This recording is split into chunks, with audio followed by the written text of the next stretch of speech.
정부의 잇따른 대책에도 집값이 계속 올라가고 있죠. 이 참모들의 다주택자 집 처분 문제로 청와대도 문매를 맞고 있고 정책에 대한 정부 불신도 커져가고 있고요. 자, 부동산 문제 도대체 어디서부터 어떻게 해결해야 할까?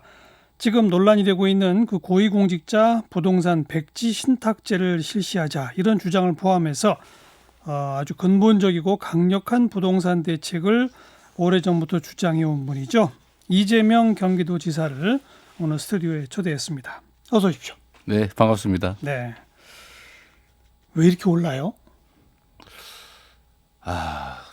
이게 참 묘하게 이 보수 정권 때는 안 오르다가 그러니까요. 이 소위 진보 정권 때는 네. 이제 집값이 계속 오르고 있는데요. 그게 참 그 근본적 이유는 아마 이럴 수도 있습니다. 정책에 대한 신뢰 여부예요. 그러니까 보수 정권들은 집값이 오르는 걸 방치했죠. 그러니까 자연스럽게 시장에 맡겨놨던 측면이 있는 것 같고요. 예. 이제 진보 정권들은 이걸 막아야 된다 이런 생각을 하니까 이제 정책을 시행을 하는데 이게 자극 효과가 있지 않습니까? 예를 들면 잘 모르는 서민들도 집값이 오른다라는 사인을 보면 불안해지기 시작하거든요. 근데 어떤 정책을 냈을 때 그 정책을 신뢰하면 그게 효과가 있는데 그 정책을 신뢰하는 게 아니라 집값 또는 부동산 값이 오른다는 사인으로 받아들이게 되면 소용이 없어지는 거죠. 저는 결국은 그럼 결국은 보수 정권은 그냥 시장에 맡겼다. 시장에 맡기는 게 낫네요. 지금까지는 그렇죠. 근데 이게 이제 뭐 확립된 확고한 결론은 아닌데 어쨌든 그 외에는 설명할 길이 없고요. 최근에 그런 부동산 문제가 어디서 생겼냐? 저는 정책에 대한 신뢰 결여라고 생각됩니다. 이런 말이 있죠. 시장을 이기는 정부는 없다라는 얘기도 있고 정부 정책에 어긋나는 시장도 존재할 수 없다. 그럼 합리적인 한은 정부가 시장을 통제할 수 있다 이런 뜻이거든요. 부동산 가격도 마찬가지죠. 사실은 엄청난 권한을 가지지 않습니까? 예를 들면 뭐 금융 정책, 조세 정책, 뭐 온갖 정책들이 있을 수 있습니다. 그런데 이 정책을 집행을 할 때 진짜 이번에는 제대로 막나 보다. 가지고 있으면 손해 보겠다라고 들면은 집 안 사겠죠. 있는 사람이 팔겠죠. 근데 지금까지 그런 걸 못 내놓은 건가요? 오히려 반대죠. 자꾸 더 사요. 그러니까 그게 풍선 효과라고 불리기도 하죠. 근본은 정책에 대한 불신이라는 거죠. 정책에 대한 불신을 자초한 건 정부네요. 말씀하신 대로 이번엔 제대로 잡겠구나, 갖고 있으면 손해겠구나라는 인식을 주는 정책을 안 하고 못한 거 아닙니까? 결국은 못한 게 맞죠. 안타깝지만. 그래서 저는 그 의지를 의심받으면 안 된다라고 보거든요. 그래서 제가 이제 부동산 백지 신탁 얘기를 한 겁니다. 저도 뭐 경기도라고 하는 그 행정 책임을 맡고 있는데 저는 집 하나밖에 없긴 하지만 좀 심리적으로 그런 게 있을 수 있거든요. 집값이 떨어지는 정책 하고 싶지 않은 측면이 있습니다. 그거 하나 가지고 있는데도 이익도 특히 없지만 대중들도 마찬가지죠. 그런데 집값이 오를까 내릴까 예측이 제일 중요한데 정책 결정을 하는 사람들이 집을 여러 개 가지고 있다? 부동산을 많이 가지고 있다? 근데 안 팔려고 한다라고 하는 것은 오르겠구나. 앞으로 집값이 오르겠다는 강력한 사인이죠. 그리고 본질적으로 만약에 부동산을 많이 가지고 있는 사람이 정책 결정에 영향을 줄 수가 있으면 아무래도 집값이 오르는 쪽으로 마음이 가기 마련입니다. 그래서 저는 우리가 주식 백지 신탁도 하잖아요. 이거 좀 설명해 보세요. 아예 그냥 네. 고위공직자의 부동산 어떻게 하자는 거죠? 백지 신탁제가? 일단 예를 들면 고위공직자가 되기 위해서는 주식의 경우에는 보유가 금지돼요. 예를 들면 팔든지 맡겨서 일정 기간 내에 그 중립적 위원회가 판단해서 팔든지 처분하면 그에 따르라. 그게 백지 신탁이죠. 백지 신탁이죠. 사실상 보유를 금지하는 거죠. 저도 도지사가 된 다음에 사실은 저는 평생 주식을 부업으로 해왔던 사람인데 저도 100% 다 매각했고요. 국내에 어떤 주식도 갖지 말라는 결정을 통보받았어요. 어떤 주식도.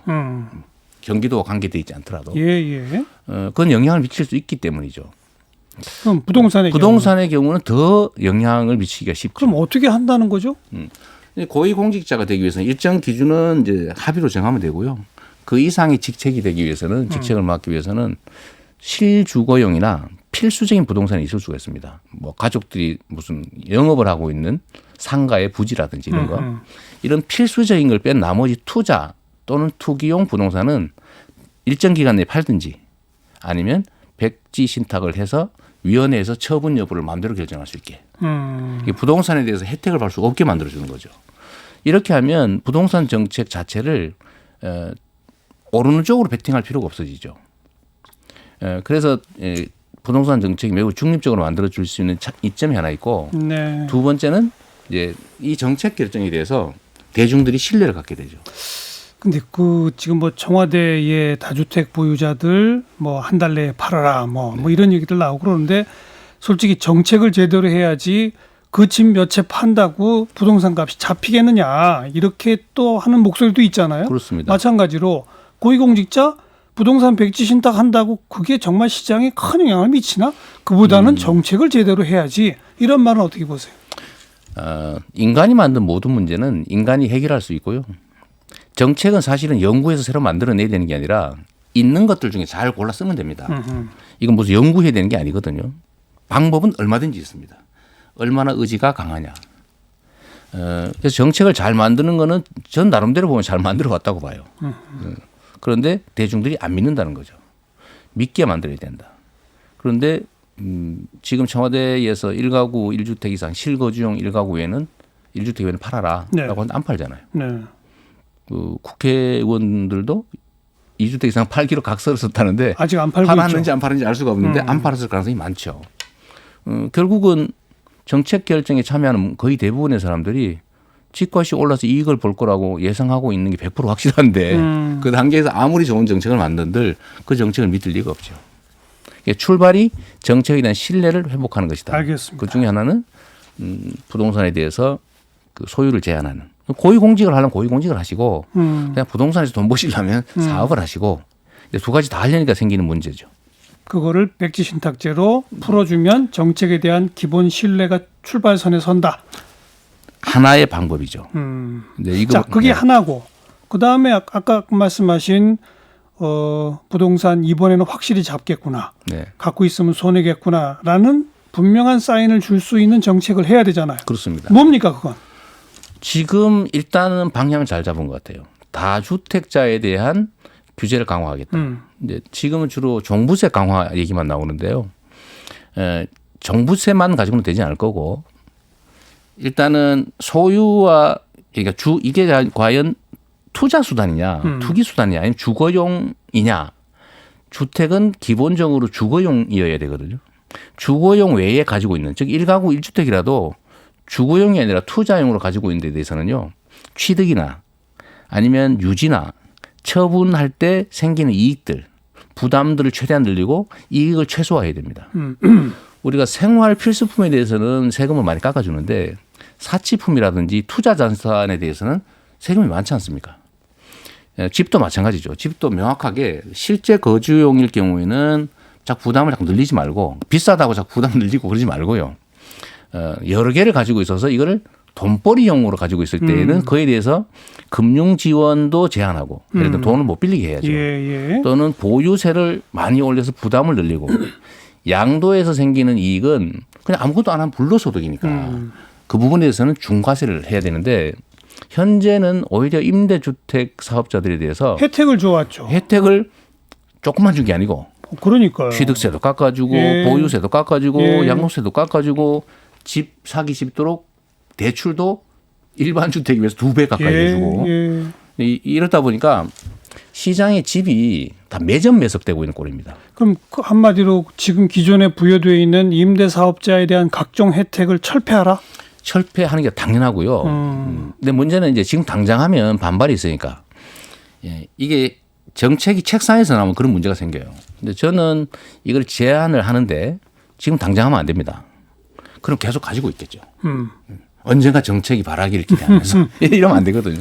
그래서 예를 들면 목표를 정해서 6개월 후에는 얼마를 풀고 1년 후에는 얼마를 풀고 얼마 뒤에는 다 없애고 중과세한다라고 이 로드맵을 명확하게 해주면 네. 미리 팔 수 있겠죠. 네. 탈출구를 만들어 주되 과세나 부담 제한을 강화해야 된다라는 것이고요. 근데 이게 좀 거슬러 가 보면 박근혜 정부 때는 빚내서 집 사라 네, 이런 정책 폈잖아요. 그렇습니다. 근데 별로 안 올랐잖아요. 그때는 안 오를 거라고 믿은 거죠, 대중들이. 아무튼 그러고 나서 이제 문재인 정부로 가면서 그 정책들 잘못됐다. 그러니까 대출을 규제하기 시작을 하고 그러면서 임대사업자 등록하면 혜택 주는 건 그 시점에 시작이 됐거든요. 아, 그게 이제 임대 사업자를 양성화한다고 한 일이었어요. 사실은 그게 사실은 엇박자를 일으킨 거 아니에요? 아니 임대 사업자를 양성화할 필요가 없이 우리나라는 모든 실질적 수입에 대해서 과세를 하게 돼 있습니다. 예.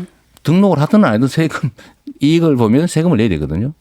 그러니까 관리를 좀 편하게 하겠다. 등록한 사람들을 늘리겠다. 그러니까 등록 안 하고 임대 사업하는 사람들 등록시키겠다고 하면서 양성화의 명분으로 매점 매석을 하도록 지원을 해준 거예요. 그러니까요. 근데 그게 출발이 저는 잘못됐다고 좀 보는 거죠. 근데 이제라도 좀 바로 잡아야 되고요. 근데 정책 시행한 지가 불과 몇 년 안 된 정책을 갑자기 이렇게 되돌리면 소급 적용 뭐 불가의 원칙 등등 해서 온갖 저항이 나오지 않겠어요? 정부 정책을 믿고 나는 임대사업자로 등록하고 이만큼 투자를 했는데 이제 와 이러면 어떡하란 말이냐 뭐 이런 얘기 나올 거 아닙니까? 정부의 갑작스런 정책 변경으로 그 갑작스런 이익을 보기도 하고요.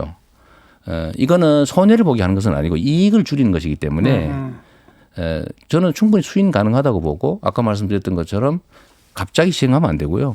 탈출할 기회를 줘야 된다라는 거죠. 지금도 탈출할 기회를 주기만 하면 그들이 받은 혜택에다가 집값 또는 집가 상승에 따른 이익은 상당히 많기 때문에 탈출할 기회만 주면 큰 문제가 없다고 생각됩니다. 알겠습니다. 원칙적으로는 다주택자에 대한 각종 중과세 이거는 무슨 투기와의 전쟁을 위해 하는 정책이 아니라 경제 정의 차원에서 기본적으로 해야 되는 정책 아니에요? 아, 그렇습니다. 이거는 그냥 집은 투자 투기 수단이 아니고 주거 수단이다. 그러니까요. 그리고 이거를 정말 집이 필요한 사람들이 사지 못하게 자꾸 매집을 하니까 매집을 정부에서 도와준 꼴이 됐기 때문에 이렇게 하지 않도록 해야 되고요. 이미 이 과정을 통해서 너무 많은 이익을 챙겼습니다. 그러니까요. 평가이익을. 그래서 조금 그 평가이익이 좀 줄어든다고 해서 문제가 되지는 않고요. 왜 근데 진작 그걸 못하는 겁니까? 무슨 지금까지 문재인 정부 들어서도 내놓는 정책들을 보면 뭐 갭 투자를 못하게 한다고 건드리는 게 대출의 제한을 뭐 몇 프로로 어찌 보면 무슨 요즘 왜 법 기술이란 말이 네. 통용하던데 무슨 정책 기술 부리는 것 같았거든요. 그러니까 우리 이재명 지사도 말했듯이 그런 정책 하나 내놓을 때마다 시장에서 이른바 꾼들은 에이 저거 갖고 잡히나? 또 사야지 뭐 이런 게 맞습니다. 나온 거 아니겠습니까? 오히려 대출 규제를 하니까 현금 많은 사람들이 혜택을 보게 됐다고 그래요. 어쨌든 그런 문제들이 있고요. 저는 우리가 이제 신축 주택을 공급할 때 저는 공공기관들이 만드는 공공택지에는 중산층도 예를 들어 30년, 50년 이렇게 살 수 있는 뭐 30몇 평짜리 이런 임대주택을 지어야 됩니다. 공공 장기 임대주택. 그렇습니다. 그죠. 그런데 지금 많이 안 지려고 하거든요. 저는 경기도시공사 같은 경우는 많이 짓고 싶은데 규제 때문에 못 지어요. 근데 그런 것들을 좀 풀어주고 신규 택지에서 지어지는 아파트들은 기본적으로 원하는 사람은 누구나 애가 어릴 때는 20평, 아이들 자라면 30평, 나중에 한 40평 가까이 되는 중산층용 아파트에 살 수 있는 기회를 주면 일단 수요가 줄어들 것이고요.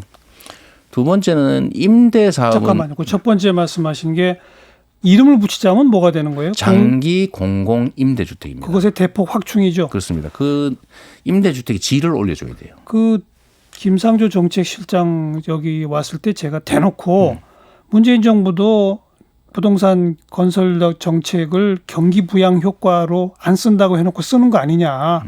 자, 3기 신도시 하기로 한 거 지금 이 자리에서 청취자들 앞에 우리 문재인 정부는 100%, 뭐 100% 못하면 70% 공공 장기 임대로 하겠습니다. 왜 그 말 못하냐 막 그랬거든요.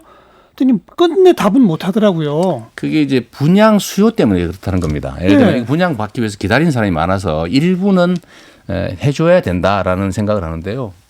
지금 현재 분양가 상한제하고 그다음에 실제 현장에서 집값하고 차이가 거의 2배 가까이 나고 있기 때문에 네. 이 분양이 로또가 돼 있습니다. 그러니까요. 로또를 많이 공급하면은 문제가 좀이라도 완화되느냐 아니고요. 더 악화됩니다. 악화되죠. 그래서 저는 이렇게 하지 말고 이 임대주택을 지어서 받을 수 있는 보증금 금액하고 예. 현재 상한으로 규정돼 있는 분양가가 거의 비슷합니다. 근데 118에 왜 로또로 분양하느냐. 그러니까, 예. 장기 공공임대주택으로 가지고 있자.